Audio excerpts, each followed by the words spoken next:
Hello, is there anybody in there? Just nod if you can hear me. Is there anyone at home? Zdravím vás všetkých, rada vás vidím, i keď vás nevidím, ale to nevadí. Vy vidíte mňa.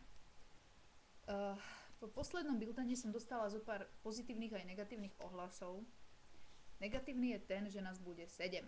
Odriekla mi príchod ďalšia členka kolektívu Mária Bedejová. Takže ak to dobre rátam, môžem rátať s nasledovnými osobami, čiže Ester, Mariana, Maria Fucová, Mírka, Miška, Zuzana, Andrej, moja maličkosť. Čiže v podstate naozaj musíme to divadlo spraviť úsporne. Miška napísala taký zaujímavý koment na Facebooku, možno ste ho aj niektorí čítali, že musíme sa rozhodnúť vlastne, akým spôsobom to divadlo spravíme.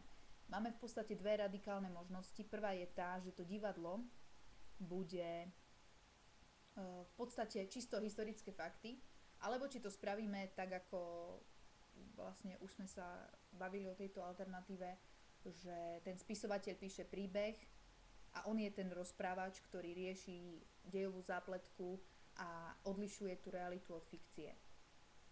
Tým, že nás bude 8, ak som to dobre zrátala, možno aj zle, to je jedno, proste málo, tak nemáme naozaj veľa možností, čo sa dá robiť.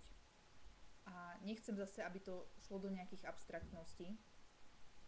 A ďalšia vec, ja som teraz pracovne vyťažená, mám teraz archeologický výskum, teraz je 7 hodín, ja som len nedávno prišla z terénu a ešte som si cez to vyvrtla členok, takže písanie scenára je dnes to posledné, na čo myslím, ale asi budem musieť.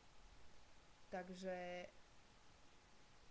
počujte, do piatku musíme mať vymyslené, kto čo hrá a ako to hráme. Čiže v podstate dávam vám v tejto chvíli na výber a prosím, aby ste mi do piatku dali vedieť, ako ste sa rozhodli, či to bude čisto príbeh o faktoch, čiže v skratke načrtneme podmienky kapitulácie Levoče a potom súd s Julianou a tie vlastne veci, ktoré nám Mirka poslala, o ktorých vieme, že sú proste fakty. Alebo či to spravíme tak, že bude tam spisovateľ, ktorý ide písať román a v podstate sú dve možnosti, čiže bude vlastne sám to komentovať, alebo tam bude nejaká ďalšia postava, ktorá mu bude pridávať tie zápletky. Ale to by asi záležalo na tom, ako by to vyšlo. A samozrejme aj mi dajte vedieť, kto z vás by chcel čo hrať. Čiže ja sa fakt budem snažiť cez víkend napísať nejaký pokus o scenár. Ako nesľubujem, že to bude super extra, ale budem sa snažiť.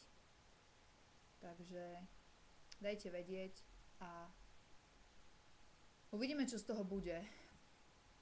Tak, majte sa krásne a uvidíme sa čoskoro.